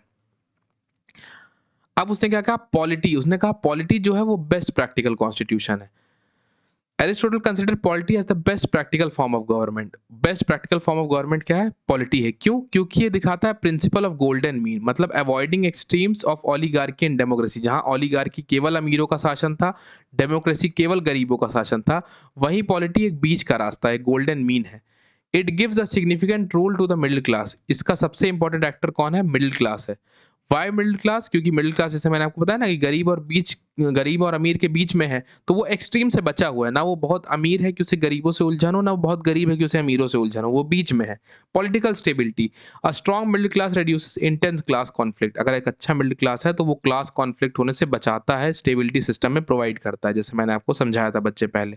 इसको क्लियर करते हैं बच्चे, आगे बढ़ते हैं। Moderation, middle class citizen are more likely to favour moderate rather than extreme political position. जैसे मिडिल क्लास जो है वो मॉडरेट रहना पसंद करते हैं, बीच में रहना पसंद करते हैं, ना वो बहुत एक्सट्रीम रिच की तरफ जाते हैं, ना वो बहुत एक्सट्रीम पुअर की तरफ जाते हैं। Capacity to govern, they possess sufficient resource of political participation. इनके पास, मिडिल क्लास के पास इतनी पावर और इतना पॉलिटिकल पार्टिसिपेशन करने के लिए रिसोर्स होता है। भाई वो बहुत गरीब तो है नहीं कि वो पार्टिसिपेट नहीं कर सकते हैं, तो वो पार्टिसिपेट कर सकते हैं without the excessive interest associated with extreme wealth. ना ही उनके पास कोई बहुत ज़्यादा इच्छा है कि हमें अमीरों को फ़ायदा पहुंचाना है या अमीरों के लिए करना है। तो एरिस्टोटल के लिए the best political community is one which is the middle class is strong. मतलब एरिस्टोटल के हिसाब से बेस्ट पॉलिटिकल कम्युनिटी वही है जहां पर मिडिल क्लास जो है मजबूत है, क्योंकि मिडिल क्लास क्या करता है, स्टेबिलिटी प्रोवाइड करता है और सबसे बेस्ट रूल प्रोवाइड करता है। चलिए बच्चे आगे बढ़ते हैं। Aristotle and the golden mean, golden mean क्या है? Aristotle preference polity reflects his broader philosophical and principle of moderation. मतलब पॉलिटी दिखाता है कि उसकी कैसे फिलोसफिकल थिंकिंग थी और कैसी वो मॉडरेट या मध्यम मार्ग की बात करता था। He rejects both the excessive concentration of power among rich and unrestricted class based rule by the poor. वो दोनों चीज को रिजेक्ट करता था कि बहुत पैसे वाले लोग रूल कर रहे हैं पावर के साथ, या बहुत गरीब वाले लोग रूल कर रहे हैं कंसेंसस के साथ, जिसको वो डेमोक्रेसी कहता था। Thus, political stability emerges from balanced constitutional arrangement. Political stability तभी आती है जब एक बैलेंस होता है। बैलेंस कैसे आएगा? मिडिल क्लास से आएगा। आई होप बच्चे आप समझ गए हो। आगे बढ़ते हैं। सिग्निफिकेंस ऑफ एरिस्टोटल, बच्चे क्या है एरिस्टोटल का सिग्निफिकेंस? एरिस्टोटल क्यों इंपॉर्टेंट हो जाता है? Aristotle transform political philosophy into more systematic and empirical study. ये हमने पढ़ा है, व्हाट ऑट टू बी, क्या होना चाहिए से हट के क्या है, इस चीज पे बात शुरू होने लगी। His comparative study of constitution laid foundations of comparative politics. जो आज की डेट में हम कंपैरेटिव पॉलिटिक्स पढ़ते हैं, दो देशों को कंपेयर करते हैं, ये शुरू कहाँ से हुआ? ये शुरू उसी के बेसिस से हुआ जब उसने कॉन्स्टिट्यूशंस को कंपेयर करना आपस में शुरू किया था। His concept of political animal establishes the social nature of human beings. Political animal का जो उसका concept है वो human के nature को, social nature को बताता है। His theory of rule of law influenced constitutional democracy. जो rule of law की बात करता है वो आज की डेट में हम देख पाते हैं। उसकी जो justice की थ्योरी थी, उसने वेस्टर्न जस्टिस सिस्टम को या वेस्टर्न jurisprudence को बहुत इंस्पायर किया। His theory of citizenship emphasise political participation. मतलब उसने जो उसकी सिटीजनशिप की थ्योरी थी, उसने पॉलिटिकल पार्टिसिपेशन की बात की आम जनता के लिए। फिर his theory of revolution provided an early systematic analysis of political instability. उसका जो थ्योरी ऑफ रेवोल्यूशन था वो इस बारे में बात किया कि वाकई मतलब सिस्टमैटिक एनालिसिस प्रोवाइड किया कि पॉलिटिकल इंस्टेबिलिटी क्या है, क्यों होती है, उसको क्योर कैसे किया जा सकता है। His emphasis on middle class and moderation remains relevant to contemporary democratic stability. आज की डेट में बच्चे देखो सबसे ज़्यादा अमाउंट में कौन है? सबसे ज़्यादा अमाउंट में मिडिल क्लास ही है, और मिडिल क्लास ही सिस्टम को स्टेबिलिटी प्रोवाइड करता है। ये मॉडर्न डेज तक रेलिवेंट है। आई होप बच्चे आपको समझ में आ गया होगा। चलिए आगे बढ़ते हैं। लिमिटेशंस क्या है? पहले तो जैसे हमने बात की थी कि स्लेवरी को जस्टिफाई करता था, ये गलत था। एक्सक्लूजन ऑफ सिटीजनशिप, सिटीजनशिप में कहता था कि वुमेन्स और स्लेव्स सिटीजन्स नहीं हो सकते। फिर जो लोग बहुत एक्टिवली पार्टिसिपेट कर रहे हैं केवल वही सिटीजन हो सकते हैं, ये भी कहीं ना कहीं गलत था। लिमिटेड कंसेप्शन ऑफ इक्वालिटी, क्योंकि उसने हमेशा से मतलब इक्वालिटी का उतना उसने बात नहीं की। उसने हमेशा से बात की कि his merit based and hierarchical conception of justice does not fully correspond with modern egalitarian democracy. आज की जो मॉडर्न egalitarian इक्विटी प्रोवाइड करने वाली डेमोक्रेसी है उससे हट के है उसका, क्योंकि वो मेरिट बेस्ड के बारे में बात करता है कि जिसने जितना कंट्रीब्यूशन किया उसको उतना रिटर्न मिलना चाहिए। कंजर्वेटिव ओरिएंटेशन था, प्रिजर्व करने की बात करता था जो पहले से इंस्टीट्यूशन है। एंड डिस्करेज करता था रेडिकल सोशल ट्रांसफॉर्मेशन को, मतलब जो बात ये करेगा व्यक्ति की जो चीज़ चल रही है उसको चलने दो, बदलने की ज़रूरत नहीं है, कंजर्वेटिज्म ही सही है, जो चीज़ें चल रही होंगी उनका कुछ उद्देश्य होगा, उनको हटाया नहीं जा सकता, वो सोशल ट्रांसफॉर्मेशन को कहीं न कहीं रोकेगा। ग्रीक सेंट्रिक अप्रोच, उसकी जितनी भी बात थी बच्चे, ये उसके ग्रीस या ग्रीक से इन्फ्लुएंस थी, जो भाई उसकी सोसाइटी थी ग्रीक सिटी स्टेट, केवल उसी के अराउंड उसकी बातें थी। ये इंटरनेशनलिज्म या मॉडर्न मास स्टेट्स में कहीं ना कहीं डायरेक्टली अप्लाई नहीं की जा सकती हैं। आई होप बच्चे आपको क्लियर है। आगे बढ़ते हैं। प्रीवियस ईयर क्वेश्चंस बच्चे। Aristotle is regarded as father of political science. Discuss his empirical and comparative approach in the study of politics. आप बता लेंगे कि कैसे वो प्रैक्टिकल बातें किया करता था, एक्सट्रीम्स को अवॉइड करता था, moderation and all those things. Explain Aristotle's theory of state. Why does he regard the state as a natural institution and man as a political animal. आप बता देंगे कि क्योंकि स्टेट पहले आया, स्टेट नेचुरल इंस्टीट्यूशन है, आप वहाँ पे बता देंगे कि मैन को पॉलिटिकल एनिमल क्यों कहता था। If one who is living without society is either a beast और अ गॉड। ये सब चीज़ें आप बता सकते हैं। Critically examine Aristotle theories of justice with special reference to distributive and rectificatory justice. आप बता लेंगे। Discuss Aristotle's classification of constitution. 158 constitution को स्टडी किया, कितने टाइप का कॉन्स्टिट्यूशन क्लासीफाई किया, मोनार्की, ओलिगार्की, पॉलिटी, ये सब आप बता देंगे। पॉलिटी को क्यों बेस्ट मानता था, मिडिल क्लास का रूल है, गोल्डन मीन है, रास्ता है, आप सब बता लेंगे। Explain Aristotle's theory of rule of law. Why does he prefer rule of law to the rule of philosopher king. Rule of philosopher king के ऊपर वो रूल ऑफ लॉ को क्यों रखता था, ये भी आप बता लेंगे, क्योंकि ये कलेक्टिव विजडम को शो करता है। Law is reason and not passion. If you remember हमने सारे पॉइंट्स डिस्कस किए हैं। Critically examine Aristotle's theory of revolution, क्या है, क्यों मेजर कॉजेज है और ये रेवोल्यूशन कैसे रोका जा सकता है, ये भी आप बता लेंगे। Discuss Aristotle theory of citizenship. How far is his conception of active citizenship relevant to modern democracy. कैसे आज की डेट में रेलेवेंट है भैया। एक्टिव पार्टिसिपेशन की बात करता है, पॉलिटिकल पार्टिसिपेशन की बात करता है, कॉन्शियस सिटीजनशिप की बात करता है, ये सब आप बता लेंगे। Critically examine Aristotle theory of property and slavery in light of modern democratic values. यहाँ पे आप क्रिटिसिज्म बता लेंगे कि उसकी प्रॉपर्टी में मतलब आज की डेट में जो उसने प्रॉपर्टी की बात की है उसका रेलेवेंस ये है कि कॉन्सेंट्रेशन ऑफ वेल्थ प्रिवेंट करता है। वहीं स्लेवरी की जो उसने बात की है वो against human dignity and all these things है। ये चीज़ आप बता लेंगे बच्चे। सो बच्चे आगे बढ़ते हैं। सो बच्चे this was are lecture on Aristotle. बच्चे अगर आपको वीडियो पसंद आ रहा हो तो आप इसको सब्सक्राइब करिएगा, मेरे चैनल को लाइक करिएगा क्योंकि आपका लाइक मुझे मोटिवेट करता है, सपोर्ट करिएगा क्योंकि आपकी सपोर्ट मेरी ताकत है, इसको ज़्यादा से ज़्यादा बच्चों तक शेयर करिएगा। बच्चे अभी मैं first year, second year, third year तीनों के लिए बच्चे लेके आने वाला हूँ कंप्लीट पॉलिटिकल साइंस। तो अपने जूनियर्स को भी शेयर करिएगा, अपने सीनियर्स को भी शेयर करिएगा, और साथ ही साथ बच्चे जो आपके फिजिकल एजुकेशन वाले फ्रेंड्स हैं उनको भी शेयर करिएगा क्योंकि मैं फ्यूचर में फिजिकल एजुकेशन के भी सारे लेक्चर्स लेके आने वाला हूँ। बच्चे हमें सीखना भी साथ है और जीतना भी साथ है, ऐसा मेरा मानना है, क्योंकि नोट से नहीं सपोर्ट से जूनियर आगे बढ़ते हैं। सब कहते हैं भैया आपका नोट्स मिल जाए, मेरा नोट्स क्या करोगे लाडले जब मेरा सपोर्ट तुम्हारे साथ है। Thanks for being a part of this learning journey. मिलते हैं किसी नए वीडियो के साथ। जय हिंद, जय भारत।